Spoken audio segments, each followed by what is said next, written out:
Gisaulog karon nato ang handumanan sa usa ka santa nga suod kaayo ni San Francisco de Assis, si Santa Clara.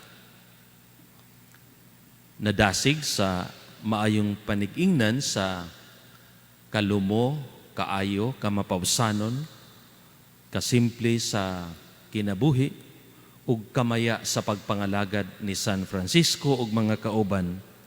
Si Santa Clara nagpakahimong iyang disipula ug dayon gitudlo ni San Francisco nga mamahimong superior sa matawag Second Franciscan Order, ang karon Poor Clare Sisters.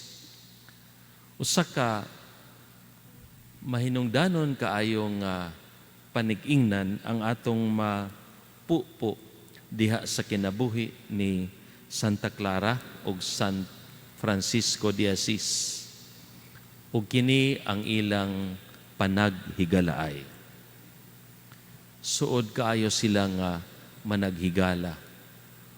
Ug kining panaghigala tinuod usa ka tawhanon nga panaglambigitay, maoy nagdasig kanila sa pagtuman sa ilang tagsatagsak ka bukasyon o misyon nga gipatuman kanila sa Dios. Ang tawhanong panaghigalaay usa ka sakramento sa gugma sa Dios. Matod pa sa usa ka libro nga akong nabasa, Friendship is a sacrament of God's love. Si Papa Emerito Papa Emerito Benedicto sa una niyang humiliya sa dihang napili siya nga Santo Papa, nihisgot mahitungod sa mga butang nga mulahutay o tunhay. Ug dili nako malimtan kini nga humiliya kay iya kining gihimo didto sa fasad sa St. Peter's Basilica. Ningon siya, unsa ba ang mulahutay ug mulungtad? Iyang gitudlo ang magnificent Basilica of St. Peter.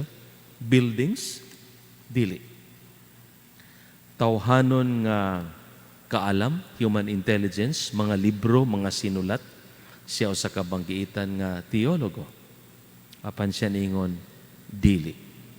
Bahandi, dili. Fame, popularity, dili. Unsa ang mutunhay o malahutay hangtod sa hangtod? Ug dayon siya niingon, friendship with Jesus. Pagkigigala uban ni Jesus. Ug diha sa maong panaghigalaay, ang atong panaghigalaay sa usag-usa. Kini ang atong makita nga makapadasig nga panig-ingnan sa kinabuhi nining duroha ka mga santo ug santa, Santa Clara ug San Francisco de Assis. Ang ilang panaghigalaay nagdasig kanila sa pagtuman sa dalan sa pagkabalaan.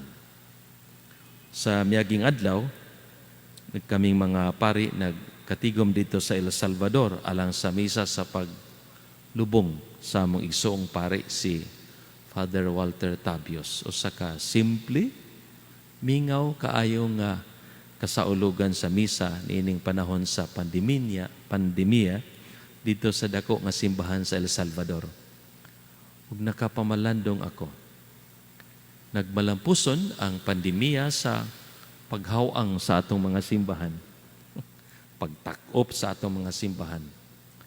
Apan, tanawa, ang bugkos sa panagsuon sa mga klergo, ang panagsuon sa mga pari, nagpabilin. Mausab unta kini, ang atong dungdumon, samtang kita nagpadayon sa pakigkombati batok sa kaaway nga dili makita ang virus, ang atong tawhanon nga panaglambigitay diha sa atong banay ug diha sa atong mga suod sa kinabuhi. Ang atong paghinigalaay mamahimong kusog o kalig-on batok sa kaaway nga coronavirus. Kung kining maong nga panaglambigitay nakafundar diha sa matinodanon nga pagkikigala uban kang Kristo. Kini ang kahulugan sa iyang pahimangno sa ebanghelyo mahitungod sa paghatag og fraternal correction, pagbadlong.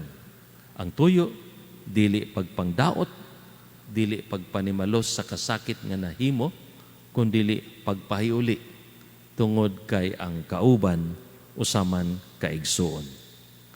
Atong yampo kang atong mga tawhanon nga panaglambigitay mamahimong sakramento sa gugma sa Dios diha sa atong taliwala. Amen. Amen. Baliho